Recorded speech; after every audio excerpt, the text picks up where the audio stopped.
கர்த்தரும் இரட்சகரும் மீட்பெருமாயிருக்கிற ஆண்டவர் இயேசு கிறிஸ்துவின் நாமத்தில் யாவருக்கும் அன்பின் வாழ்த்துக்கள். தேவன் தாமே நம் ஒவ்வொருவரையும் அதிகமாய் ஆசீர்வதித்து மகிமைப்படுத்துவாராக. இந்த நாளுக்குரிய தியான வசனம் 2 நாளாகமம் 23 அதன் 21வது வசனம். அத்தாலியாளை பட்டயத்தால் கொன்ற பின்பு தேசம் அல்லது நகரம் அமெரிக்கையாயிற்று என்று சொல்லப்படுகிறது. கர்த்தருடைய நாமத்தினாலே அத்தாலியாள் என்று சொன்னால் மீறுகிறவள், இல்லை என்றால் அபகரிக்கிறவள் என்று அர்த்தம் கொள்ளுகிறதை நாம் காண முடிகிறது. தன்னுடைய பலத்திற்கும் தன்னுடைய தகுதிக்கும் மிஞ்சின மீறி காரியங்களை செய்கிற அத்தாலியாளை பார்க்கிறோம். இவள் எசபேலுடைய குமாரத்தியாகவும் காணப்படுவதை நாம் காண முடிகிறது. தன்னுடைய தகுதிக்கு மிஞ்சின காரியங்களை செய்கிறதிலும் அபகரிக்கிறதிலும் இவள் தன்னுடைய அந்த வாழ்நாளை செலவிட்டிருப்பதையும் நாம் காண முடிகிறது. இன்றைக்கு இந்த வசனத்தின்படி நாம் கவனிக்கும் பொழுது யோய்தா என்கிற ஆசாரியன் அவளை சரியாக தேவ சமூகத்தில் வர வைத்து பட்டயத்தால் கொன்று போடுகிறதை நாம் காண முடிகிறது. தேவ பிள்ளைகளே, அந்த கவனிக்க வேண்டும். வேத வசனம் சொல்லுகிற காரியம், அத்தாலியால் கொன்று போடப்பட்டாள் என்று சொன்னால் எப்படி கொல்லப்பட்டாள் என்பது நமக்கு தெரிய வாய்ப்பில்லை. ஆனால் குறிப்பாக சொல்லப்படுகிறது பட்டயத்தால் கொன்று போடப்பட்டாள் என்று.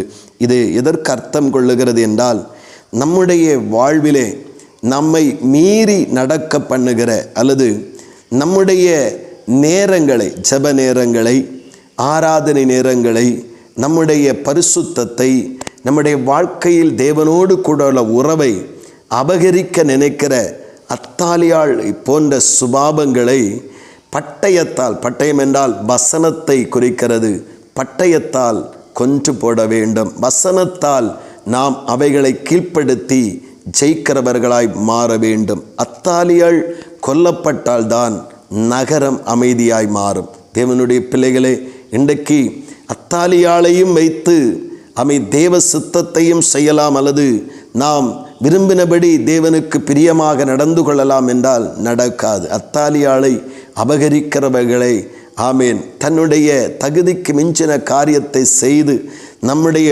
வாழ்வின் நல்ல நேரங்களை, நல்ல காலங்களை அபகரிக்கிற அந்த அத்தாலியாளை வேத வசனமாகிய பட்டயத்தால் வீழ்த்தினால் மாத்திரமே நாம் அமைதியாக தேவ பிரசன்னத்தோடு கூட தேவனை தேடவும் வாழவும் தேவ மகிமையை அனுபவிக்கவும் அது ஏதுவாக இருக்கும். ஆனபடினாலே நம்முடைய வாழ்வில் தன்னுடைய தகுதிக்கு மிஞ்சின காரியத்திலே தலையிட்டு நம்முடைய வாழ்விலே மீறி நடக்க பண்ணுகிற அத்தாலியாளுடைய சுபாவங்களை வேத வசனத்தின் மூலமாய் வீழ்த்தி தேவனோடு கூட உள்ள உறவையும் தேவனோடு கூட உள்ள அந்த பரிசுத்தத்தின் பாதைகளையும் நாம் செவையாக்கி கொள்வோம் என்றால் நம்முடைய நாட்கள் ஒரு அமைதலான, நம்முடைய வாழ்வு ஒரு சமாதானம் நிறைந்த வாழ்வாக தேவன் மாற்றி தருவார். அத்தாலியாளவை இந்த யோய்தா செய்தது போல வேத வசனமாகிய பட்டயத்தால் வீழ்த்துவோம், ஜெயமெடுப்போம், மேற்கொள்ளுவோம். அத்தாலியால் அபகரிக்க விடாதபடி தேவ நன்மைகளை நாம் சுதந்திரிக்க ஜாக்கிரதைப்படுவோம். கர்த்தர் தாமே நம்மை பலப்படுத்துவாராக. ஆமேன், ஆமேன். செபிப்போம். அன்பின் பரலோக பிதாவே, நல்ல இந்த காலை நேரத்திற்காக ஸ்தோத்திரம்.